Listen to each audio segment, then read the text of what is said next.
Okay, so thank you so much for coming. It's so nice to see all of you here, and to Beatrix Farrand Society's Achievement Award. This is something that I, first of all, want to thank Julia Leisenring for. It was her idea, and the people that have had the honor of receiving the award have been largely guided by Julie too. So, Julie, thank you very, very much. Uh, so let me get on with the award. Okay, so the Beatrix Farrand Society Achievement Award honors a living person whose life work exhibiting the qualities of talent, vision, commitment, and has consistently and significantly contributed to humanity and to the environment through the art of landscape architecture, design, or the natural science. Past recipients to the award include Laurie Olin, he was first, Elizabeth Barlow Rogers, Thomas Foltz, Pete Udolph, Dan Pearson, Robin Lane Fox, and I'm very pleased to say Adam Greenspan, who's right here with us today.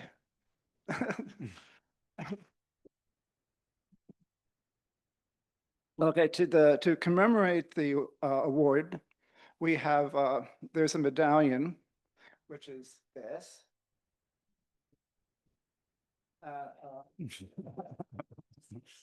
Yes, the airline's not going to be happy. This was inspired by the medallions that used to hang in between columns and Roman porticos around their gardens.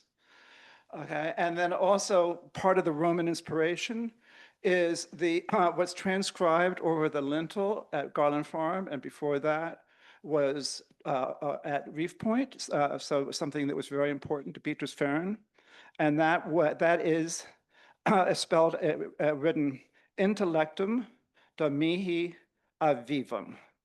Okay, so that's not the easiest thing to translate because there are lots of different ways to translate it. It's Latin, okay, but it's also can be King James Bible, or it could be Vulgate. So there are different possibilities, but essentially what it means is give me the ability to acquire the skills, acuity, and knowledge to approach ineffable wisdom. So it's not assuming that wisdom is even attainable, but it's that journey and the search and questioning that's so important. So that is also now inscribed on the medallion as well as over the doorway at Garland Farm. And then now I'd like to introduce Tom. Tom Stuart-Smith. Okay, so Tom, I think you all already know who I'm talking about. So, but quickly, Tom is a landscape architect leading a team of 20 designers from his studio and where he creates gardens, parks, and landscapes worldwide. His clients include the Royal Horticultural Society, the Royal Academy of Arts, Duke of Devonshire, and the Tate. His recent projects include multiple commissions at Chatsworth, a garden at Hepworth Wakefield, Le Jardin Secret in Marrakech, a new native plant space in Hamburg's Central Park, and the Islamic-inspired Jellicoe Gardens in King's Cross. At the Chelsea Flower Show, he has designed 9 award-winning gardens, all earning gold medals, with 3 recognized as best in show. Currently, he is developing a new garden for Tate Britain, set to open in 2026, and working on the first major public garden in the center of Edinburgh for 200 years. Tom is the vice president of the Royal Horticultural Society, an honorary fellow of the Royal Institute of British Architects, a fellow of the Landscape Institute, and a royal designer for industry. He was awarded an OBE in 2023. So you can see why Tom is the recipient of this award. And with that, Tom, I'd like to give you this. Great. and introduce Tom. Do I hang it around my neck?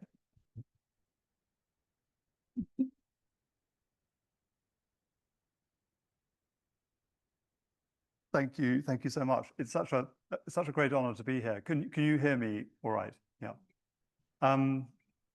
Well, I was going to talk about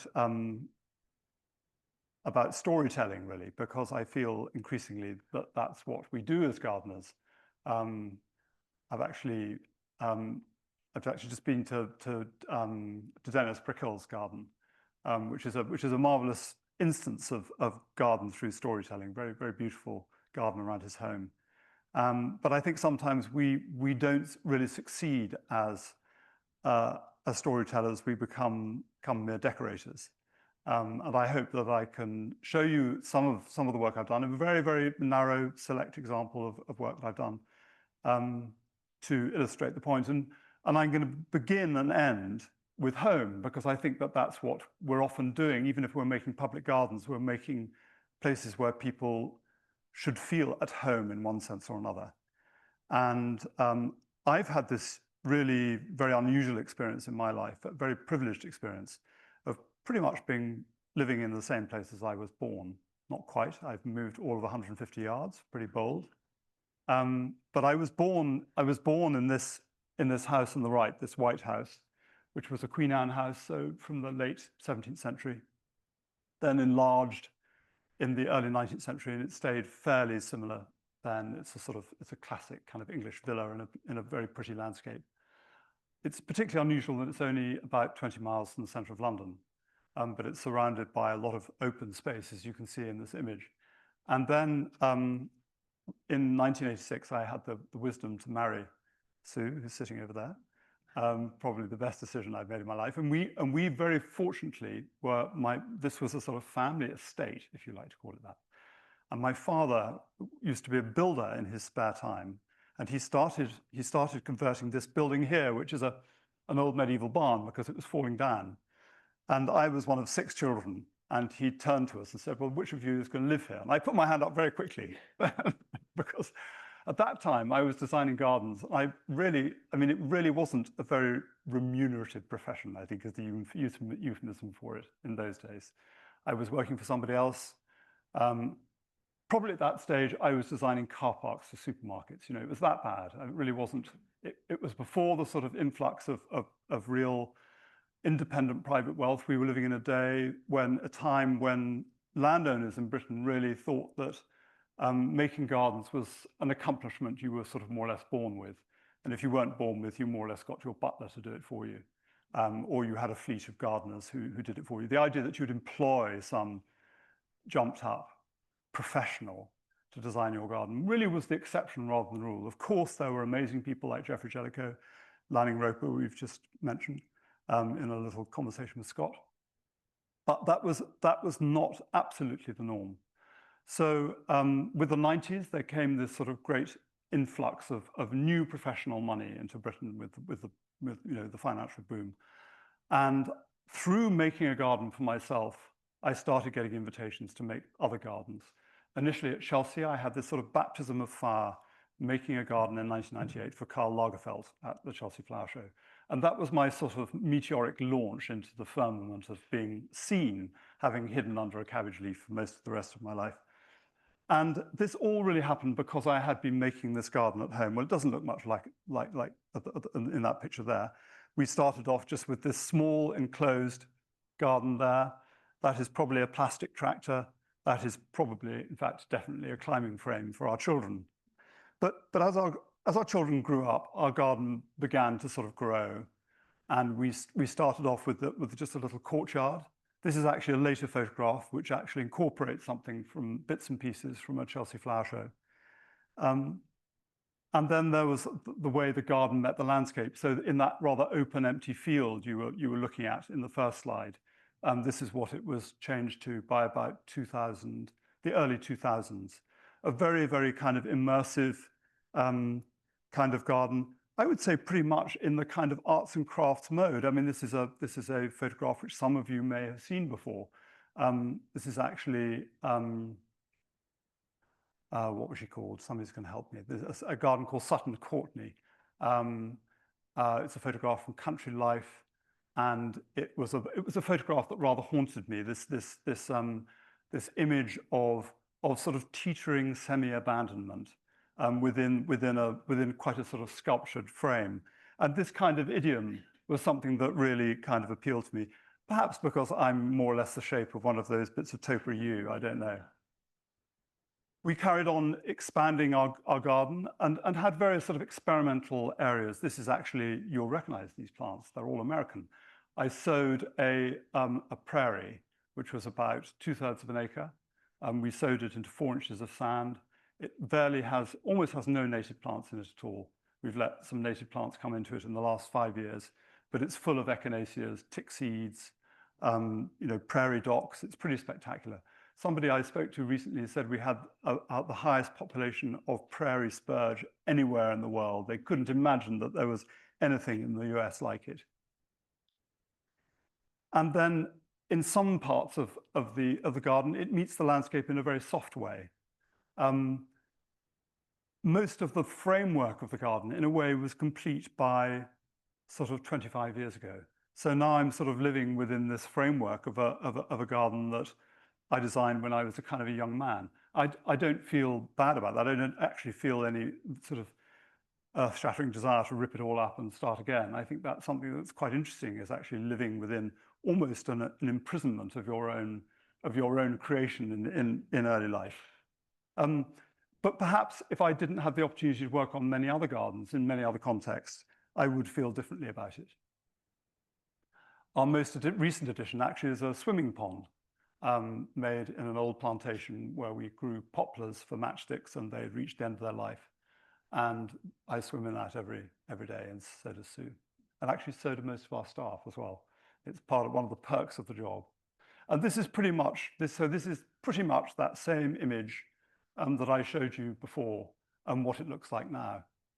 And it all looks pretty idyllic. What you can't quite tell, and of course there's no sound on this thing, is that one of those lines going across the top of the page is the M1 motorway, which is the main motorway which goes from London to Scotland. And so we are very close to London and very close to roads and to people. In fact, we have nearly 400,000 people living within 10 miles of us, despite the fact that we live in this oasis of green. And this has very much colored what Sue and I have been doing in the last 3 or 4 years, which I'll tell you about at the end of the talk. So less gardening about aesthetics and making a language out of a bare landscape, more about populating a landscape with people. Perhaps you can see that in many ways, this garden could be seen as a kind of, in typological, pattern-making terms, as a kind of intensification of landscape pattern. And I think that's what we do as landscape architects a lot, don't we? We kind of crystallize a pattern from the landscape. And in the English landscape, we have this extraordinary medieval linear patterns of hedgerows, lanes. It's not a natural landscape like you have, or a semi-natural landscape like you have in Maine at all. It's an entirely man-made landscape. And that means that the way we respond to it, if we responded to it in the kind of way that you are making your landscapes here with lots of flowing lines, it would feel very, very arbitrary and unnatural, despite it being supposedly more natural in terms of its line making. So in some ways, you could say that the pattern of this garden is both a kind of effusion of the internal layout of the buildings and the mucking out yards, the pigsties, and all that kind of stuff of an old farm, and also bringing in of landscape pattern. It's a kind of meeting of the two. So it's very much in that arts and crafts tradition. I mean, there are accounts of Vita Sackville West talking about Sissinghurst being almost like Knoll, the house that she was brought up in, this extraordinary great sort of medieval village of a house in Kent, with the roofs taken off. And I think that some of these early sort of English gardens can be very much like that. The first big garden I made was for a banker. This is a drawing I made in 2000, I think. And it was a very unusual commission. It was somebody who took me to the middle of a field and said, I want to make a garden here. I want to make a walled garden here. It's a very, very unnatural thing. I mean, the sort of thing that these great denizens of industry and banking would have done, you know, in New York, perhaps in the sort of 1890s, and the great, you know, the great gardeners of Britain were doing around the same period and before, but not really something that people tend to do now. And there was something faintly bombastic about the suggestion. In fact, his idea was that it should be a walled garden with high walls the whole way around. And I suggested them that we shouldn't do that. We should have a walled garden which had 2 walls, and it should be open on the side facing the landscape. And it's also terraced down into the landscape. And it's in many ways, I see this garden, I mean, I see it as a young man's garden. I wouldn't design a garden like this now, probably. But I see it as a kind of, I've always thought of it as a sort of recipient of influence, that it's about drawing in ideas from the landscape, sometimes in a very literal way, and bringing them into the context of the garden. I was also very much thinking about precedents for this, and perhaps the greatest precedent for this kind of remote, formal walled garden is the great garden at Caprarola, built by Giacomo del Duca in about 1580 for Cardinal Farnese. So we're talking 80 miles north of Rome, that sort of territory. And it's an extraordinary place because this is a garden that has, its only point is as a fantasy land. It's a garden that is not attached to the main palace at all. You wander through groves of pine now and cypress. And unless you know where you're going, you're likely to get lost. And then suddenly you see one of those great sort of dolphin staircases that they do in Italy, and a sort of flash of marble. And maybe if the waterworks are working, which they're normally not in Italy, you might see a little bit of water. And then you arrive at this extraordinary parterre, which is actually almost really the back garden of the casino. And it's surrounded by these extraordinary figures, these herms. And although it's a very literal affectation, you could say, of populating a garden, you know, that you arrive at this space and it has a slightly uncanny feel of the space having another life other than you. It's not a, you could say, an anthropocentric garden in terms of you as the visitor, because you feel so strongly that there is this other sort of mystical life going on. And this garden, I think, has been quite a lifelong obsession for me, because I feel that this is something that I am always striving for in garden making, and that is to create a sort of otherness of experience. That perhaps in the 70s, 80s, we saw a great commodification of gardening. And I think that's something that happens in the US a lot as well. You know, the garden is just really an outside pleasure space where you have a barbecue, you have a hot tub, you might have a view, but maybe not bother about the view. You have a few, you know, somewhere to kick a ball about, and it's all about stuff to do, as opposed to being in a space where suddenly you feel you are not the main story, that actually the processes of nature are probably the big thing that's happening.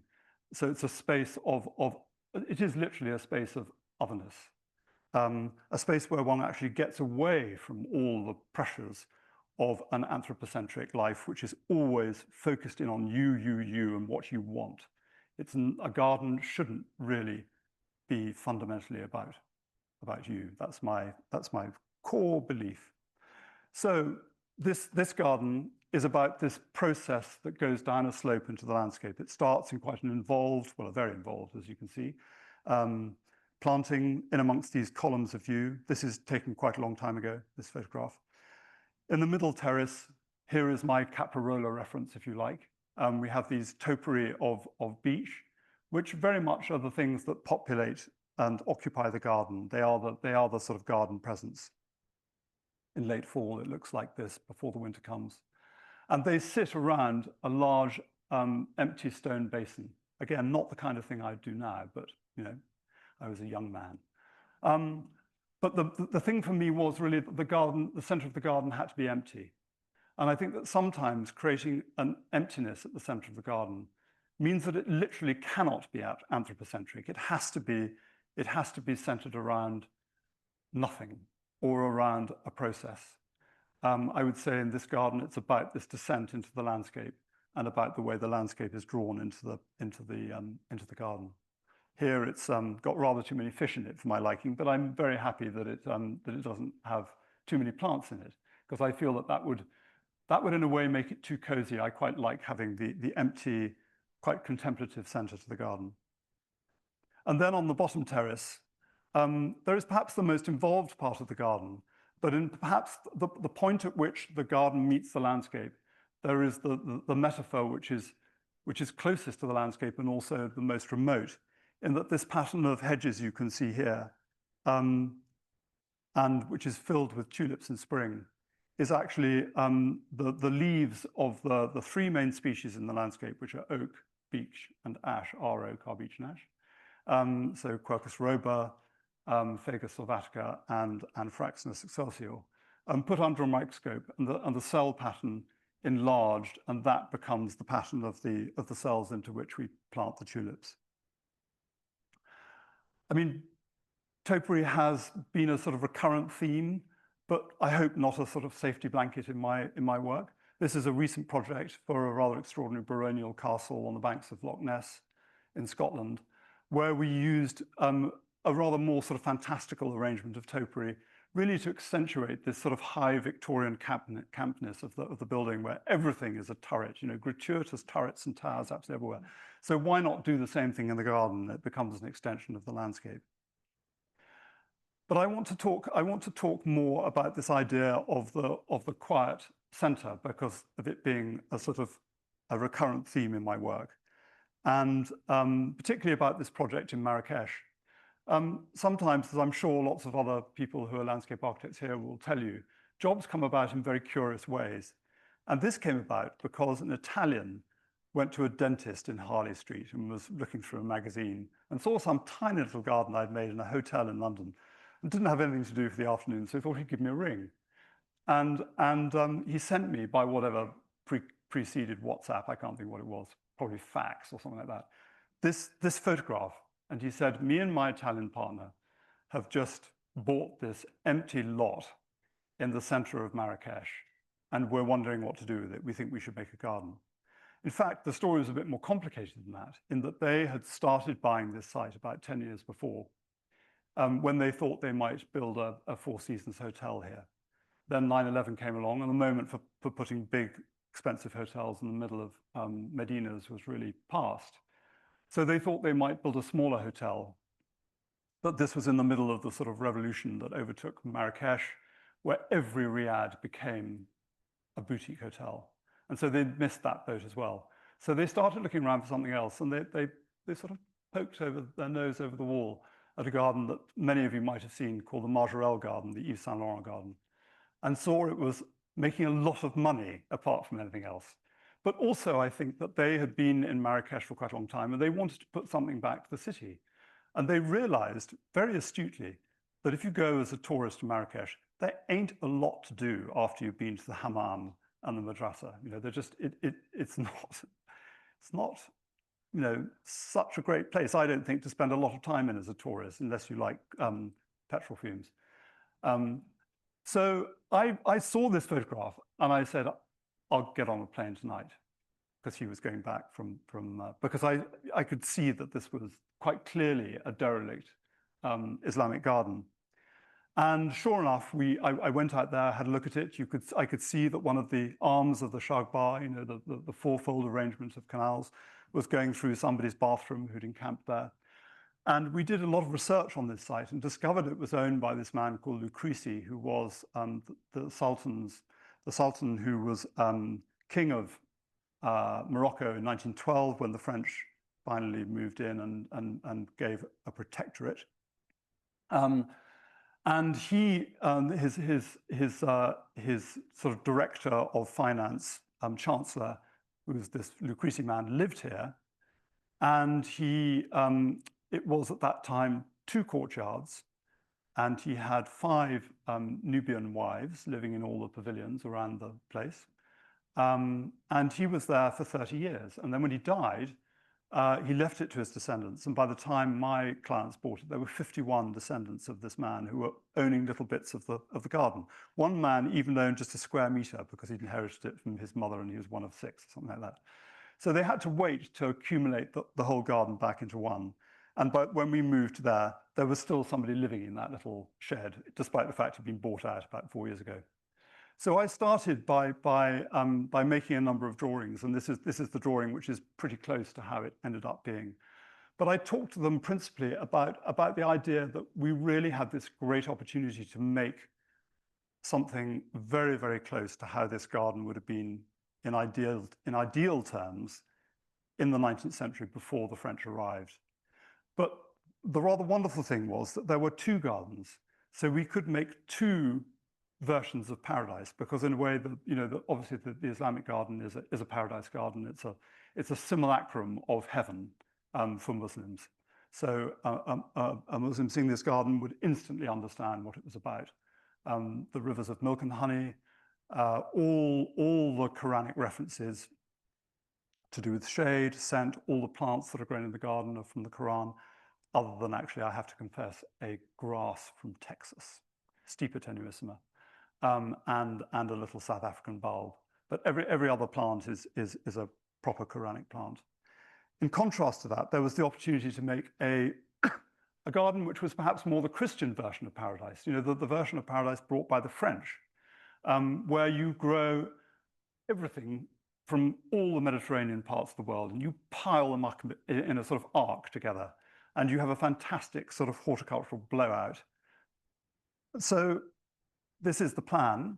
So there in the top left, you see the very serene pattern of the Islamic garden. And the only real change we made to the original plan was that the original plan had the shagbar cruciform arrangement and the perimeter walk, but it didn't have these subsidiary walks. And I said we have to include those because I knew that this thing would end up being a big tourist attraction, and you can't have people trailing around after each other. You want to diffuse the movement of people.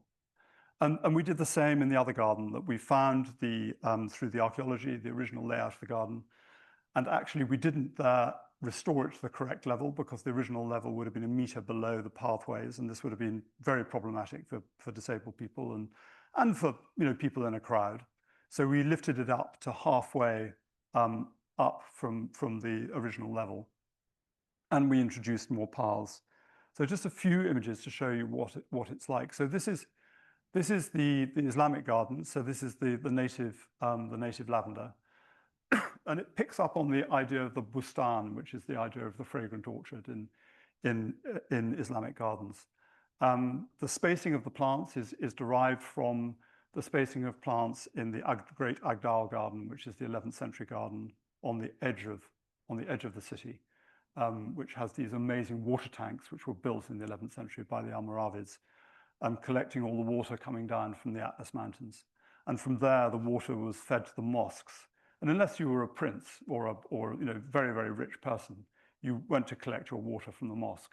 Only people who had palaces like this had their own private water supply. So this garden does have its own water supply. Sadly, not from the Atlas Mountains anymore. All those underground qanats, they've all gone. So this is the Islamic garden. This is one of the subsidiary little paths. This is marble from Carrara, right from the 12th century onwards. When the Muslims were making gardens in Morocco, they were importing marble from Carrara, which came to me as a great surprise. Is it possible to get? I feel I'm going to dry up at some point unless I have some water. Would it be possible to get some water at some point? No, I mean, no desperate hurry, but I'll be nice to lubricate the process a bit. And then this is a little snapshot of the other version of paradise, full with sort of plants from, well, you can see the prickly pear from Mexico, the limonium, I can't think quite where that is from. This is the elephantia from Madagascar. What else have we got there? Obviously the date palm, which is a local thing. So as many plants from as many parts of the world as possible. And this idea of the paradise garden is quite. I wouldn't say it's. Thank you so much. I wouldn't say it's an obsession, but I think if you make gardens in historic settings, it does become quite a repeating trope. This is actually not a especially historic setting, albeit a very interesting one. This is, for all you wine drinkers out there, this is a great Châteauneuf-du-Pape vineyard called Château de Beaucastel, one of the great vineyards of Châteauneuf-du-Pape. And I was working with an Indian architect called Bijoy Jain, who has a practice called Studio Mumbai. And we won a competition to remake this chateau. And basically, about 90% of it was demolished. And it's an extraordinary project where the whole thing is guided by sustainability. It's a biodynamic vineyard. And so the principles of how you build sustainably is very important to them. And to put it in a sort of brief nutshell, what happens is that they dug a hole 18 meters deep and built an underground reservoir. The material from that reservoir was then used to build the chateau in rammed earth walls and site concrete, which is where you use lime and a very small amount of cement to create walls. And then the underground reservoir is used to cool both the building and all the cellars by using the Mistral to draw the water up. So just in the same way that buildings were cooled in Islamic countries from early medieval ages. So it really, I'm mixing my metaphors horribly, but in typological terms, this is like a monastery for making wine. And it has a wall around it with views out into the vineyard, but it's very enclosed from the mist, because the Mistral is pretty punishing for any of you who've been to the south of France in late summer. And it creates this wonderful enclosed, rather private world of sort of wine worship. So this is the central courtyard with the small part of the chateau that was retained. And we grow a mixture of flowers and vegetables around this central basin, which was retained from the original 19th century garden. That's another view of the same. So all these walls and buildings you're seeing in this image are made from rammed earth and site concrete. This is a view out into the vineyard from the courtyard through one of the windows in the wall. And then this is a reference to the family's past as olive growers, not as wine growers. When they were much poorer in the 19th century, they were olive farmers, not winemakers. They're called Famille Perrin, famous winemaking family in south of France. And so we made this very quiet courtyard with a central basin, rather Islamic, just planted with olive trees and with this courtyard around it. And it gives that sort of quiet space. I've been very lucky enough to in London, also to make an Islamic garden. It was curious that I was commissioned to do this just about the same time as the garden in Marrakech. The garden in Marrakech was open for 8 years before this actually got built. Such is the complication of the planning process in an inner city. And partly because this is all predictably over underground car parks and so on. This is actually a garden commissioned by the Aga Khan Foundation and by the developers of this part of London, King's Cross, who are called Argent. And so it was a joint commission, and it was intended to show the Persian tradition of garden making. So this is actually a very, very close translation in typology, if not in scale, of the garden at Bagh Fin. I don't know if anybody who in America visits Iran nowadays. It's not really something one does, is it? But I mean, it's perhaps the greatest, oldest, it's 17th century Iranian garden. And it's now not in a great state, but it has this, in the position of the pavilion, it would actually have had a completely covered pavilion. And we couldn't do this in this site, partly because there's so little direct daylight anyway, because it's very overshadowed by buildings. But also a lot of the buildings were looking down on the pavilion. And you can imagine with all the pigeons in London, very, very quickly you'd be looking down on something not very beautiful. And this is just open to the public. And I feel very proud to be involved in making a garden which people will probably look at initially and think, I hope this is a beautiful garden. Then subsequently, they will look and think, well, this isn't quite like gardens we normally know. What is the story behind this? And then they will discover that this is something connected with Iran, this country we find so problematic now, but has this incredible history of garden making that makes us all feel like arrivistes. I mean, it really begins with the tomb of Cyrus the Great in 500 BC and goes on from there. And sometimes paradise gardens can come in very different forms. This is a garden I made, an extraordinary estate called Encombe, near the south coast. So basically the sea is over that hill. I didn't really make it as a paradise garden. I made it as a idea of celebrating the idea of the omphalos. The omphalos was this, what the Greeks considered to be the navel of the world at Delphi. And I felt I'd never been in a place in my life like this place, which felt so concentric. And by that, I mean that it was it's on this place called the Isle of Purbeck. I really should be showing you a whole sequence of slides to show you how it builds up. But you arrive on this sort of rather magical island, which is rather separate to the rest of Britain. So you already feel you're coming to the end of the world. Then you come into a classical Cave British Brown-like park. So it's encircled again. So you come into the second circle. Then you break into what we call the pleasure ground, which is the area of planting around the house. And you come into the third circle. Then you discover this wall garden, which is the sort of the fourth circle. And I wanted actually to, because this garden was absurdly large. I mean, we're now going to grow Brussels sprouts in the whole of that space. It was about 3 acres of 18th century wall garden. So the device I used was to make another garden within that garden, so that one has this sense of almost like Russian dolls, and the center of this space being this sort of almost palpable center of things. I suppose it's to do with always wanting to feel a sense of rootedness in the world. That sometimes, I don't know whether you sometimes feel this, you have that fleeting moment when you feel, yeah, this is the place, I can almost feel that I'm in this place, which is centered in some kind of psychological way. This is a very different kind of empty center, a very techie one. This is actually a huge roof light to an underground building, and that is obviously St. Paul's Cathedral. Made for an American client, made for Fidelity, the bank, who I had helped to make this garden 25 years before, and it had a huge data center under the whole garden.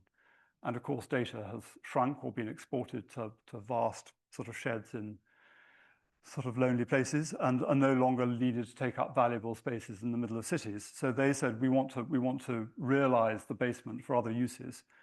Can we let some light in there and persuade the City of London planners, who are no pushover, that we could reconfigure the park and with skylights in the middle. And so we embarked on this idea of trying to make a water basin, which was also a skylight.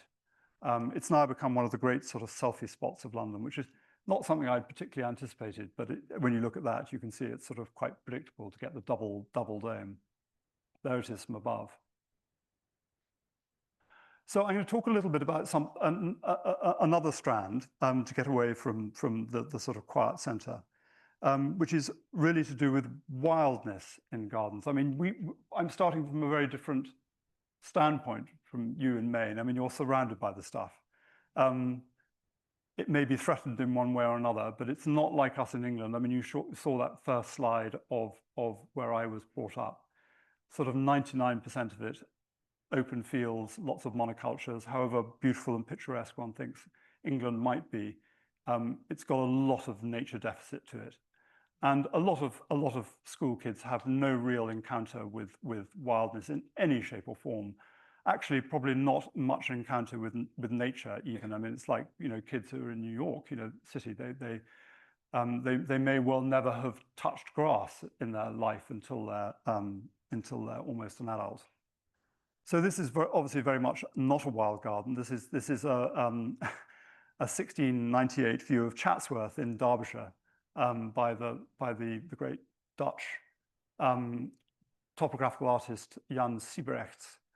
And the garden that I'm going to show you is pretty much in this area here. This is this great cascade which goes down through the garden. It's actually longer than that. This was what it was in 1698. It was then extended down to there. It's now, the water's dry. They've got to restore it. It's going to cost £7.5 million. You know, when you have these big historic things and they go wrong, they're expensive to remake. But that gives you a little. Actually, I didn't have a general photograph of Chatsworth, so I just hiked this off my iPhone. It's one I took in an early morning earlier in the year, just to give you a feeling of the extraordinary scale of this place. I mean, it is one of the great landscapes of the world, actually, and I would encourage you, if you, and that's not because of anything I've done, if you go to England, it really is one of those places which is worth a pilgrimage. It's extraordinary scale of it. A landscape over about 3,000 acres with this palace in the middle of it, the home of the Duke of Devonshire. And it perhaps had its great heyday in the 19th century when a man called Joseph Paxton became the head gardener there. He went on to build the Crystal Palace at the Great Exhibition. And he was one of these he was like an Olmsted before Olmsted. One of these just phenomenal characters who was an engineer, a gardener, a writer, from humble origins, but just took the world by the scruff of the neck. And one of the things he did was he made, in the 1830s, this absolutely crazy, crazy rock garden. But it wasn't a rock garden in the way that you and I perhaps might see a rock garden. It wasn't for growing rockery plants. It was about landscape making. And by the time I saw it, it was this sort of rather sad thing that didn't really quite know what it was. It was intended as a kind of piece of wild landscape making, and yet it had these rather prim little stone edges and sort of border planting, and somebody, very, very splendid person, had made a little black border over on the right, and it was just all too sort of gardeny and fiddly. And they actually asked me to come and look at something else, and I said, I think the elephant in the room here is the rockery. You really have to address the rockery. And I did it by doing sketches of how I thought it could be, and also making little models. And this was one of the views of that same view there. And you can see how just a couple of principles, like adding more rocks, making the path more bendy so you can't drive through it. You actually have to stop and think about where you're going. You can't just sort of wander on with your head in the clouds. So nature is making nature much more invasive, not just this bland thing on the side that you can just stroll through without really noticing it. And also taking away all those ghastly path edges. And then making, for another part of the garden, a model to show how we could add more rocks to make a very sort of dramatic centerpiece of the garden. And so this is that same part of the garden I showed you before. We took away all the grass, planted it on a vast scale. We planted, over a 10-year period, we planted about 300,000 plants. I mean, it is wonderful that they have a team of 26 gardeners there, so you're able to do things on a great scale. And this is because it's a business. You know, they have 600,000 visitors a year, many of them coming to see the garden. So there is the income generated to be able to do things on this kind of scale. This is one of the sort of central areas of the rockery in spring, which was a lawn before. And so now the paths are narrow, they're bendy. You can't really walk through them without plants brushing you.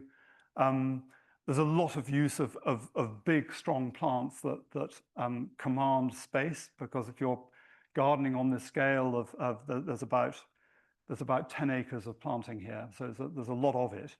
You really have to have things that are going to be competitive.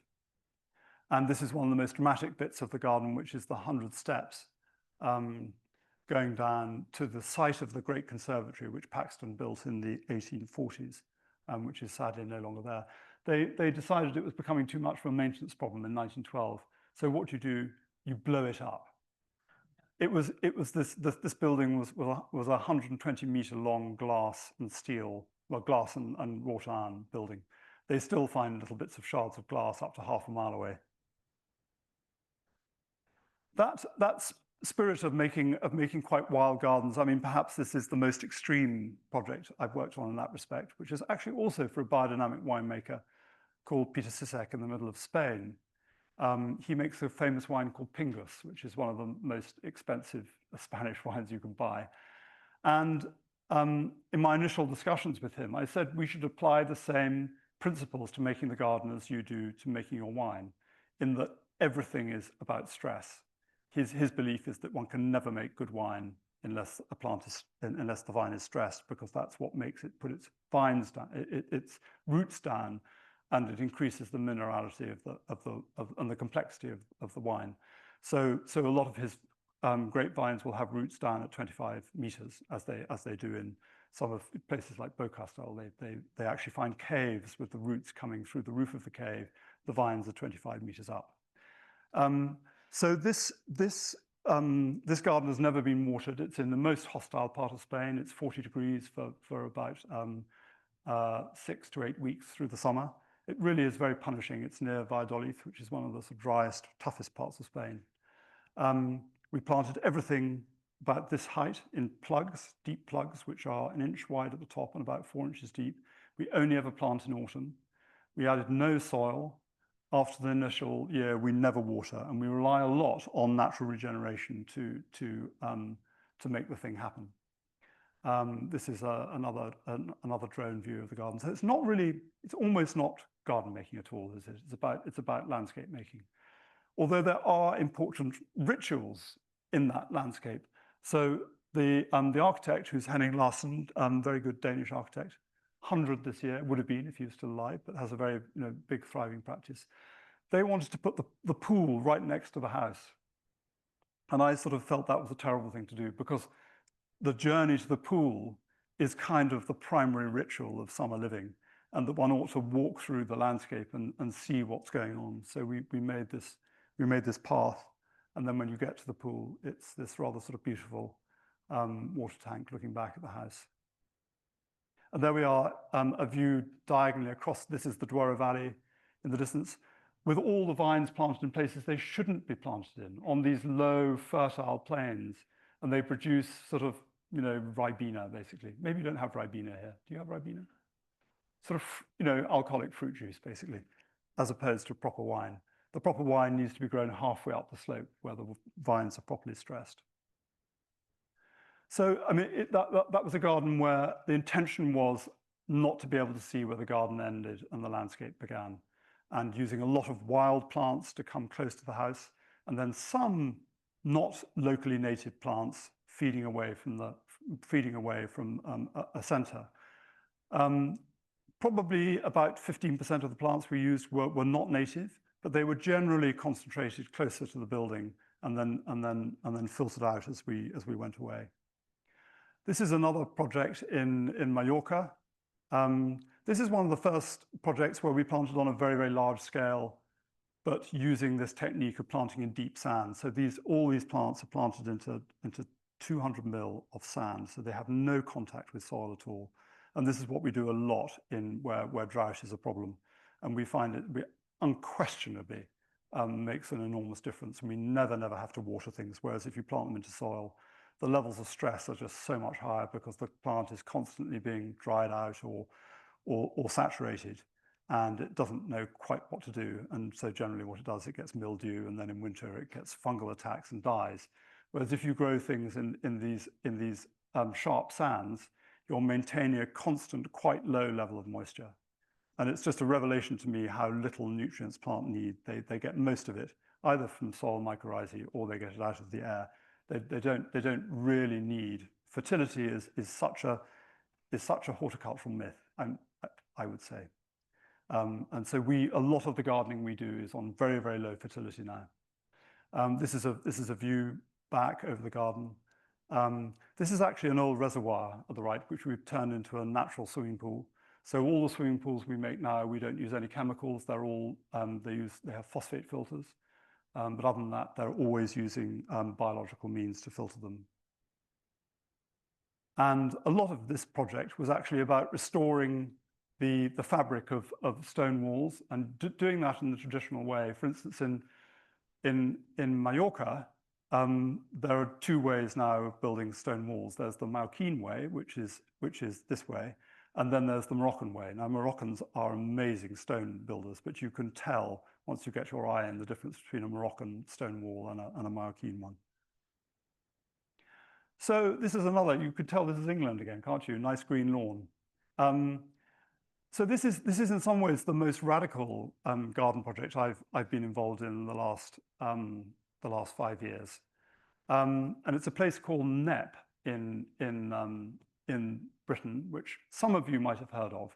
I mean, rewilding is not such a sort of vogue thing in the US because you have quite a lot of wildness. But we're in this rather deprived country which doesn't have a lot of wildness, so we're very concerned about the increasing loss of it and how we're increasingly living in a monocultural and rather sterile world, exemplified by things like this, a croquet lawn. And it was doubly embarrassing for Charlie Burrell and Izzy Tree, who owned this site, that they are the great high priest and priestesses of rewilding in Britain, and yet their own wall garden looked like this, which was kept like this for the family croquet lawn, for the family croquet game. And then they had a vegetable garden, which was similarly slightly sort of prim and proper, not really answering to the plea that we have for biodiversity and complexity and change. So it seemed rather odd in a way to make a drawing about this garden, because more than any other garden I've designed, this garden is not about a fixed design, it's about a process. And the process is entirely driven by the gardeners. And rather wonderfully, the gardener who looks after this is a great guy called Charlie Harper, who used to work for me. And in fact, he helped Sue and me set up the project I'm going to show you next. And he was just looking over my shoulder at this one and said to me one day, can I go and work on your new project? I knew he'd get the job because he's just such a brilliant guy. So he sees himself now as not so much a gardener. He would just call himself, this sounds really quite pretentious, doesn't it? A disturbance agent. That really what he's doing is acting like a predator in the garden with selective pressures on different types of plant. He does allow native plants into the garden, but the idea in many ways is to show that beautiful gardens full of exotic plants can have high biodiversity, because there's been this great argument from ecologists in the UK that only native plants really drive biodiversity, and we're beginning to show that that is absolute rubbish. That isn't a noise telling me to finish, is it?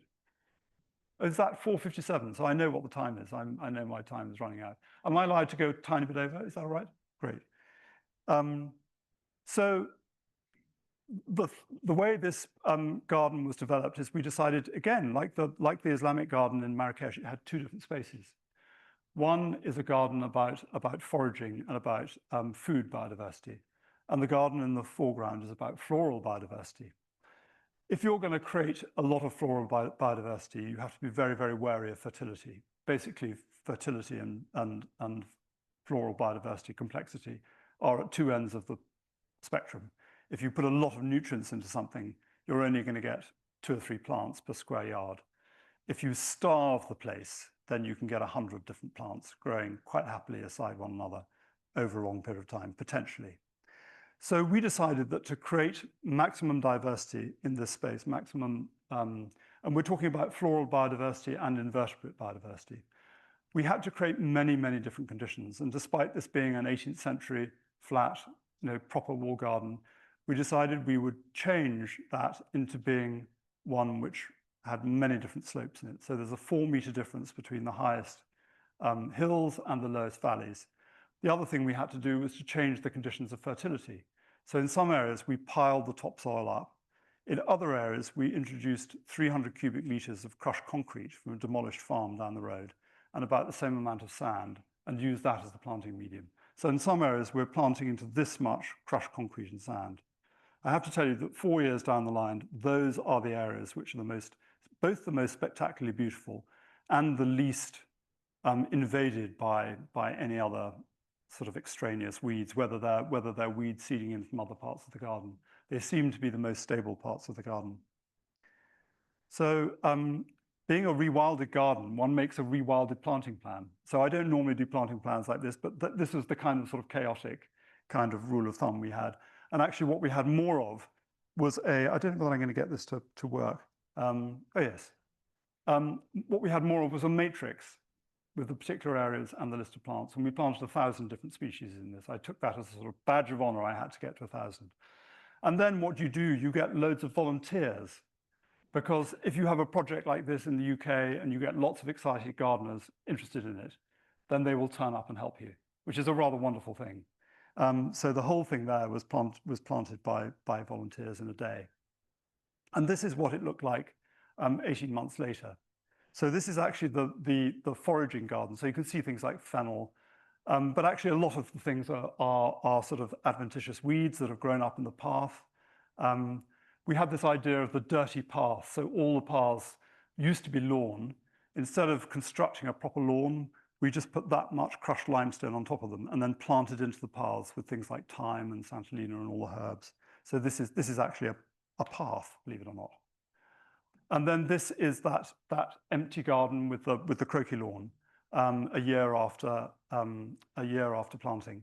And it looks a little bit like a bit of Crete, doesn't it? I mean, the swimming pool may be a little bit embarrassing. The cypresses were there before, so I didn't want to take them out because I thought that would be destructive. And there are now about 850 different species of plants fighting their way on there. And we allow quite a lot of native weeds to come in as well. Because as I'm sure you know, while a lot of these exotic plants are great for food and pollination, they're not so great they're not the plants on which insects, for instance, are going to lay their eggs or moths are going to lay their caterpillars. So just a couple of other images of this. So we turn the polite topiary into what we call goat topiary.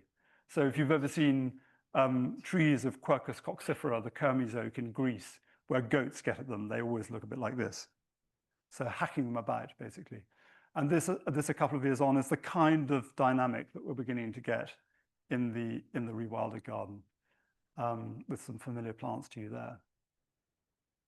And there we are going into the fall. So it's quite a for some people this is quite a challenging aesthetic. But I feel that certainly in the UK, our gardens are getting more and more natural and probably more and more wild as we are increasingly concerned about what's happening to our natural world around us.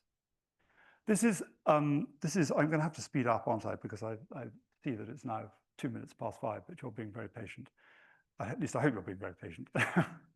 I wanted to talk about a couple of public gardens that I've made. One in a quite tough city in the north of England, Wakefield, old mining city near Leeds, very run down by the decline of mining and heavy industries. Not a city that did very well under Margaret Thatcher. And the city council made a very brave decision in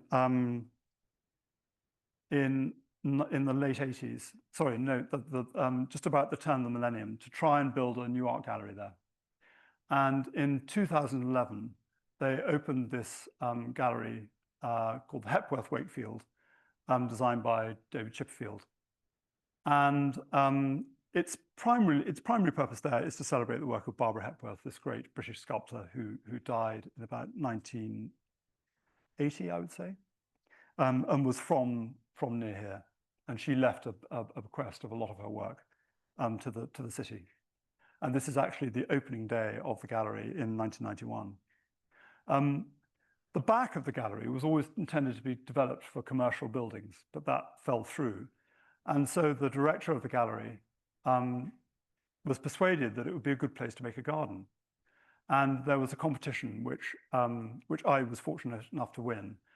And I started looking at Barbara Hepworth's work for sort of some clue about how to organize this rather sort of not very great space around the back of this art gallery, sandwiched between a rather amazing 19th century mill building and this block of concrete, which was never intended to face this way.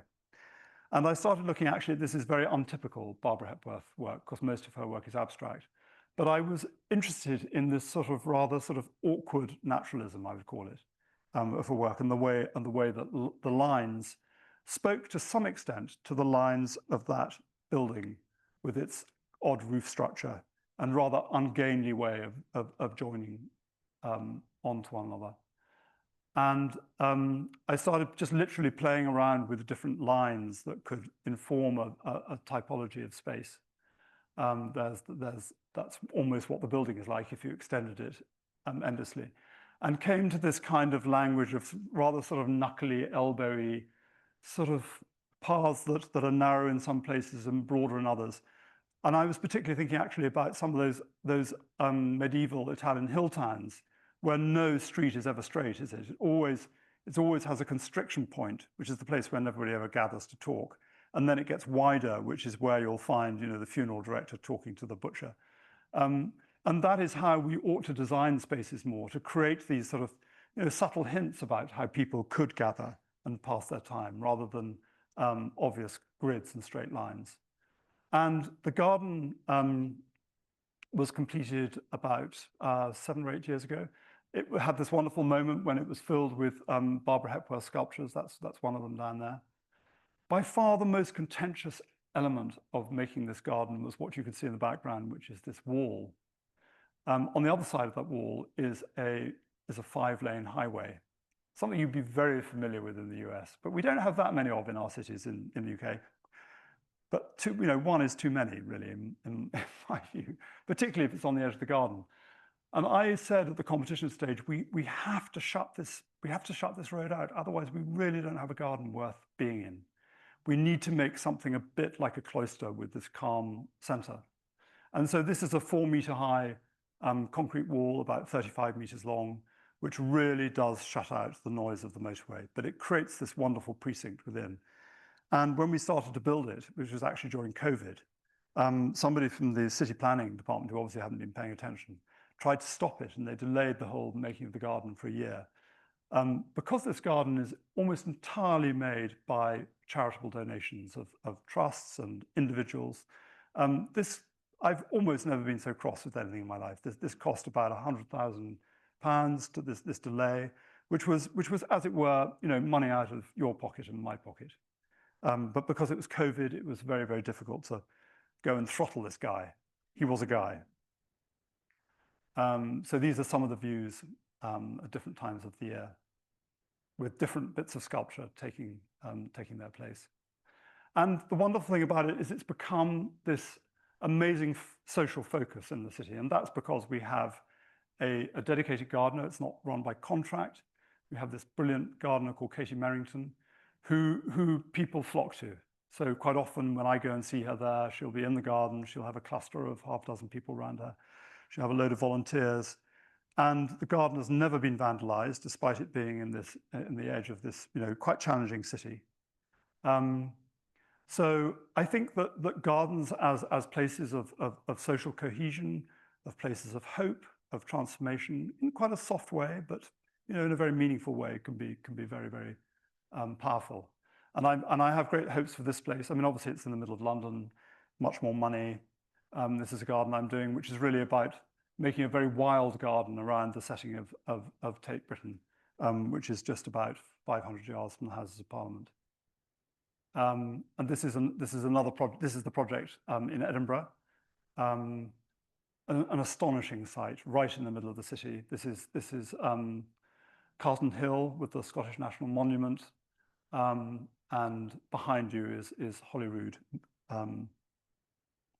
But the last thing I want to talk about is the tail end of well, not the tail end, the latest chapter, perhaps I should say, in our project at home, which came about really through two things. One was Sue's amazing book, The Well-Gardened Mind, which, if you haven't read, I urge you to read it, which is really about well, I shouldn't really be telling you what it's about, but I mean, it's about the transformative power of gardens and connection with nature.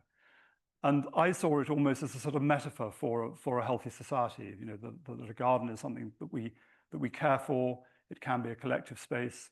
It can often be a quiet, reflective space, but it's also a place where we do things and where we realize our potential quite often, and where we have, it seems to me, it's almost like a sort of great bastion of individual freedom, because with a bit of luck, there aren't too many people telling you what to do in the garden. And we, at the same time as Sue writing this wonderful book, I decided that I would move my design practice back to home, because our children had left home, and it just seemed like a great thing to do. And Sue was up for it. So we had a conversation with my son, who became our architect. He was a trained architect, so it wasn't just a sort of shot in the dark. And we embarked on this project about not only building our studio, but building a social project there, something where we could engage with that 400,000 people who are living close to us, but we kind of never see, because we're living in this sort of little green Elysium with the city pushed back. Not because, I should hasten to point out, because we own everything in between us and the city, but because of this thing called Green Belt law, which means that we live in this area where it's almost impossible to build. So the planners were very, very reluctant to give us permission to build on this site. But eventually, when we could prove to them that it was a pro bono project for largely centered around health and education, they did give us permission. And we started off making the garden the beginning of lockdown. This would be taken in, I can't remember when that dreadful thing called COVID started, but I suppose in 2019, 2020, okay. And we decided we would make a garden just for local residents, so that everybody had somewhere to meet and talk and grow food. Because I think we forget, certainly in England, maybe we're a bit more crazy than you. We thought we were all going to be starving in about 12 months' time. You know, we thought it was sort of virtually the end of the world. There was so much hype with Boris Johnson jumping up and down in some dreadful comical way. So we started making these vegetable beds in the organic way, whereby we put cardboard down on the turf, just like that, with all its weeds in it and everything. And then we put a foot of compost. We had an amazing stables near us, an organic stable. So we had all this incredibly rotted horse manure, which they gave us for free. And we put a foot of it on top of the cardboard. So you take away the logs, which are just there to hold the cardboard down, and put the compost on. And then we started on the idea of making a garden. And we wanted to find a solution for this garden, which was, I had two criteria. One was that it had to be non-hierarchical. Now, what do you mean by that? It means that there wouldn't be an obvious designer. I felt that if people were to engage in this garden in every possible way, whether it was volunteering or through visiting it, I didn't want them to be sort of, as it were, crawling around in my masterpiece. I wanted it to be something which apparently had no evident designer.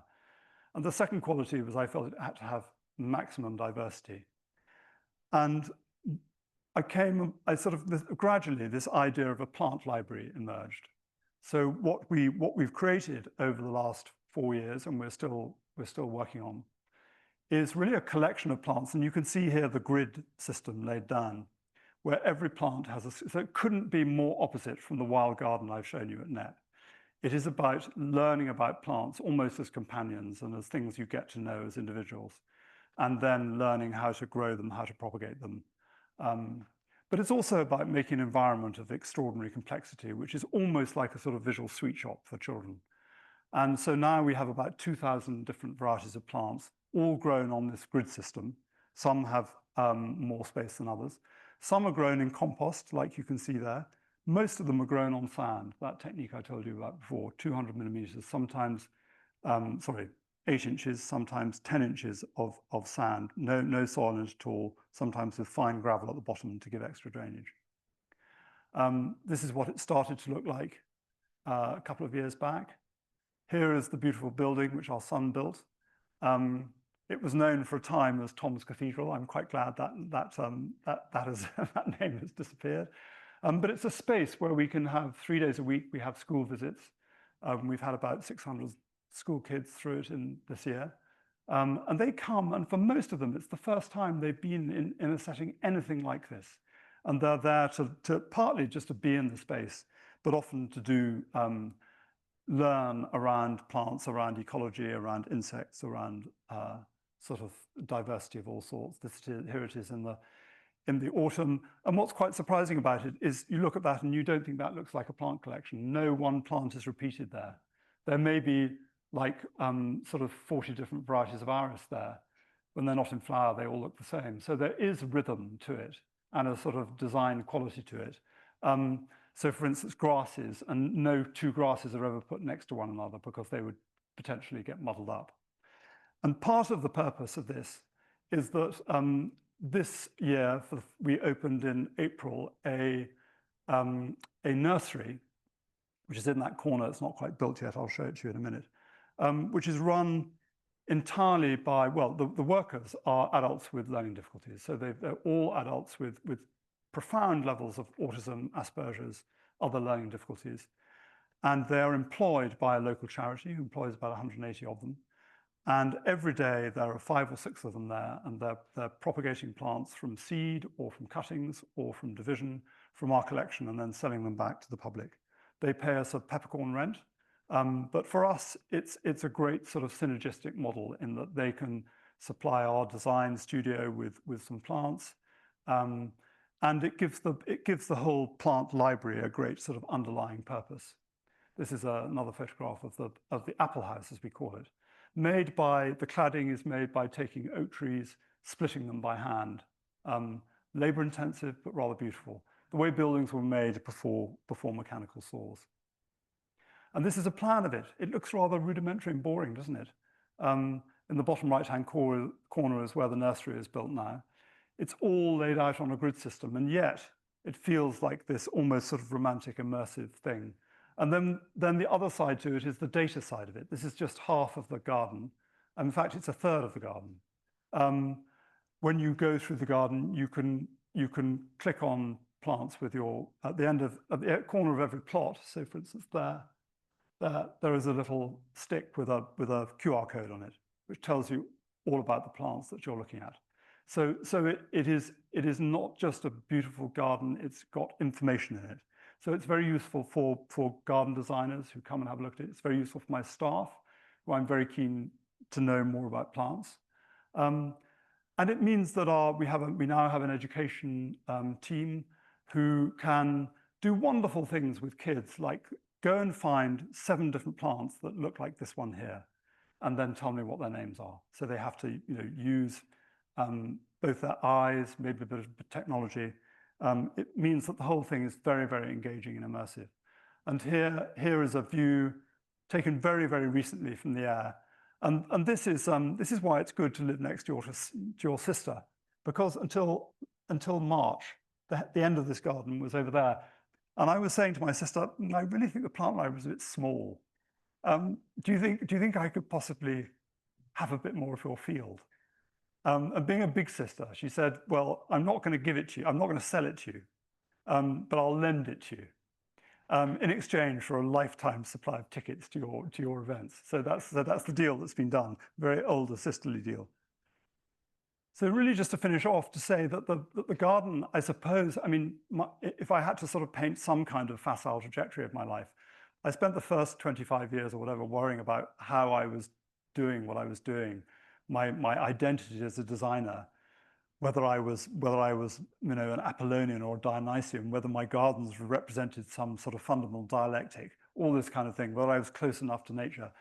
Now I think I'm as obsessed by people as anything else. I can't say that I am what you describe as a people person, but I do care passionately about how people engage with the projects that I do.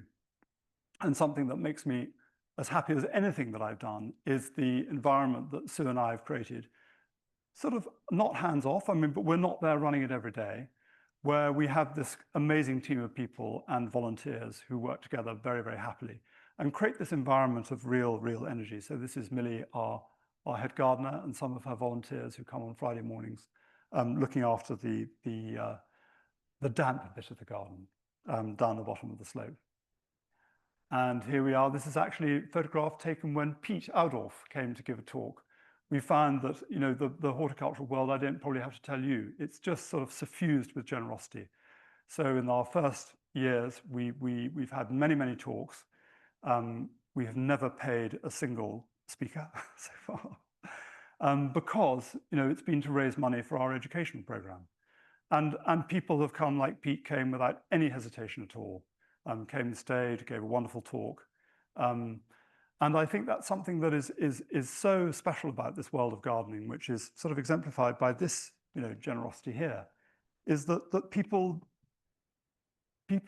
are pretty good, I think, at suppressing their egos, perhaps. You'll say a fat thing after that talk, but I think that people do have a sort of generosity and an inclusiveness that is so very precious, and that perhaps we, as garden designers and garden makers, have this very, very important role.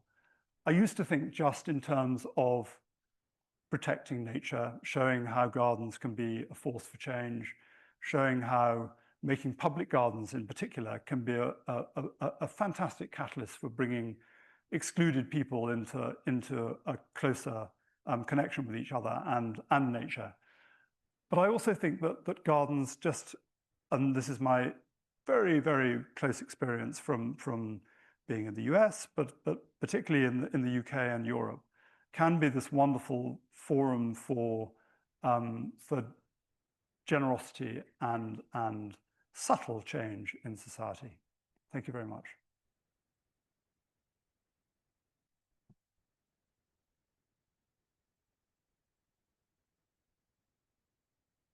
Thank you. So instead of taking questions, why don't we move on to Garden Farm for the reception and people can talk? Okay, yeah. Does that make sense? Yeah, good. Okay, yeah, so instead of taking questions here, why don't you all join us at Garden Farm for the reception, and you can talk with Tom and with each other and see the garden. Yeah, so please come.